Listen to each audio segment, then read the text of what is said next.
অন্যান্য সময় সেমাইটা বেশি একটা পছন্দ না করলেও ঈদের দিন কেন যেন সেমাইটা খুব ভালো লাগে। আর সেই সেমাইটাকে একটু স্পেশালভাবে তো করতেই হয়, তো করে নিলাম নবাবী সেমাই আর হচ্ছে পায়েস, সাথে অবশ্যই থাকবে আমাদের সবার প্রিয় মিষ্টি দই, আর বানিয়ে নিলাম পুডিং। চারটা ডেজার্ট আইটেম। আসসালামু আলাইকুম, ঈদ মোবারক অগ্রিম জানিয়ে দিলাম। সবাই কেমন আছেন? আশা করছি সবাই ভালো আছেন, আর অবশ্যই ব্যস্ততার ভিতরেই যাচ্ছেন যে যার মতো করে। তো চলুন আমি নবাবী সেমাইটা কিভাবে করেছি আপনাদের সাথে একটু শেয়ার করি। তো এদিকে হচ্ছে প্রথমে ঘি দিয়ে দিলাম, ঘি দিয়ে হচ্ছে লাচ্ছি সেমাইটাকে একটু অল্প আছে ভেজে নিচ্ছি।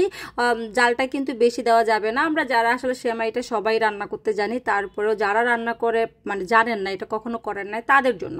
তো এখানে চিনি দিয়ে দিলাম, দিয়ে দিব হচ্ছে গুঁড়ো দুধ দিয়ে। এই সময়ও একটু সময় নিয়ে কাজটা করতে হবে, কারণ বেশি জাল পড়লে হচ্ছে নিচ দিয়ে পুড়ে উঠবে। সেই জন্য একটু সময় নিয়ে অনেকটা সময় যখন দেখবেন ছেড়ে আসছে, খুব সুন্দর একটা ফ্লেভার ঘির আপনার নাকে চলে আসবে, তখন আপনি আসলে নিজেই বুঝতে পারবেন। তো এখান থেকে আমি হচ্ছে বেশি অর্ধেক উঠি, আর অল্প কিছুটা আমি একটু ফুড কালার অ্যাড করে দিচ্ছি, মানে জর্দার রং, কালারটা যেন সুন্দর হয় এটার জন্য। তো এটা আপনারা স্কিপ করতে পারেন, আমি জাস্ট একটু ডেকোরেশন করবো এই জন্য। এরপরে হচ্ছে সাথে সাথে এনে আমি যে পাত্রটাতে এটাকে মানে পরিবেশন করব, এনে সব কিছু সুন্দর মতো চেপে চেপে করে দিয়ে দিচ্ছি। আসলে সত্যি কথা বলতে আমি কিন্তু এটা প্রথমবার করতেছি। আমার ছেলে হচ্ছে তার ভাবির হাতে এটা খেয়েছিল, তো সে অনেক দিন পর্যন্ত বলতেছিল আমি এটা করো করো, খুব মজা। তো যেহেতু আমি কখনো করিনি, ফার্স্ট টাইম করতেছি, খুব ভয়ে ছিলাম।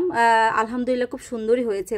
তো যাই হোক, এখানে আমি হচ্ছে ক্রিমটা বানাবো। 1 কেজি দুধ নিয়েছি, দুধের ভিতরে দিয়ে দিলাম 2 টেবিল চামচ কর্নফ্লাওয়ার, 2 টেবিল চামচ হচ্ছে কাস্টার্ড পাউডার, তারপরে দিয়ে দিব এখানে হচ্ছে ক্রিম, আর তারপরে দিয়ে দিব হচ্ছে গুঁড়ো দুধ একদম বেশি পরিমাণে। ক্ষীরটা আসলে এই ক্রিমটা মজা না হলে কিন্তু মজা হয় না।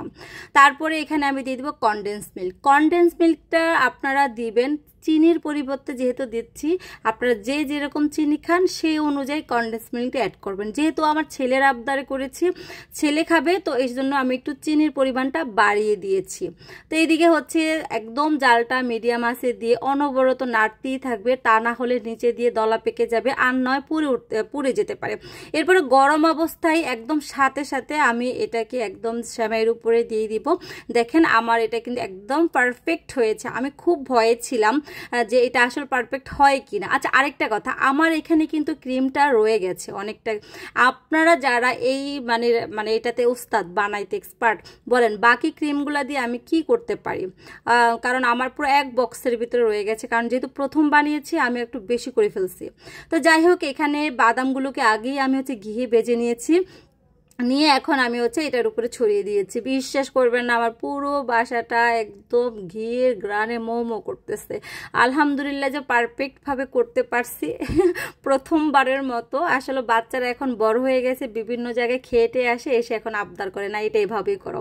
এইদিকে হচ্ছে আমি এখানে পায়েসটাও বসিয়ে দিয়েছি। আলহামদুলিল্লাহ পায়েসটাও একদম পারফেক্ট হয়েছে।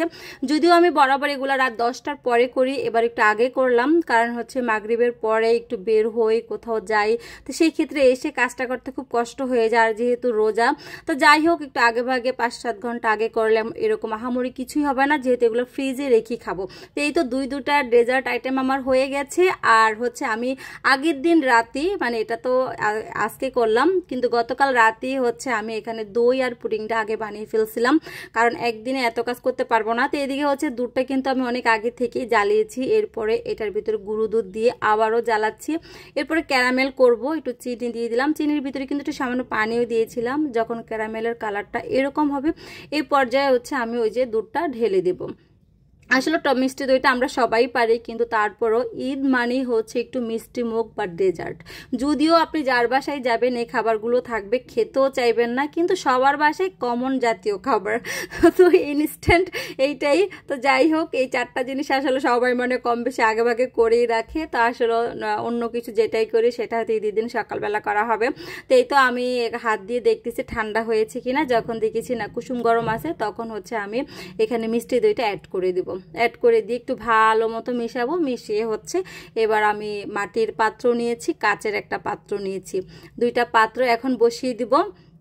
আলহামদুলিল্লাহ আমার এটাও কিন্তু একদম পারফেক্ট হয়েছে, আর কালারটাও কিন্তু খুব সুন্দর আসছে। মিষ্টি দইয়ের কালারটা যদি ঠিক এইরকমটা না আসে কিন্তু খেতে কিন্তু রুচি আসে না। তো যাই হোক, এই জন্য হচ্ছে আগামী মানে গতকালকে রাত্রে আমি এই জিনিসটা করে রেখে দিয়েছি। আর হচ্ছে যখন আমি টিভির নিউজে দেখেছি যে সৌদি আরবে ঈদ হচ্ছে, তো তখনই আর এই তো আমি এটাকে মোটা একটা টাওয়াল দিয়ে রেখে দিয়েছি। আর সকালবেলা উঠে দেখি আলহামদুলিল্লাহ খুব সুন্দর হয়েছে। এরপর হচ্ছে আমি 2 বাটি পুডিং করব। তো প্রথম বাটিটা আপনাদের সাথে শেয়ার করতেছি। দুধটাকে আগে জ্বালিয়ে ঘন করে নিয়েছি, ডিম দিয়ে দিব, তারপর গুঁড়ো দুধও দিয়েছি যেটা এখানে আমার স্কিপ হয়ে গেছে, চিনি দিয়ে দিব, সামান্য 1 চিমটি লবণ দিয়েছি, তারপরে দিয়েছি এটাকে কি বলে ভ্যানিলা এসেন্স। তো যাই হোক, এগুলো সব একসাথে ব্লেন্ড করে প্রেশার কুকারে আমি দিয়ে দিই, বেশি সময় লাগে না, মাত্র 2টা সিটি উঠলে হয়ে যায়। তো কেমন লাগলো আমার ঈদ আয়োজন? আসসালামু আলাইকুম।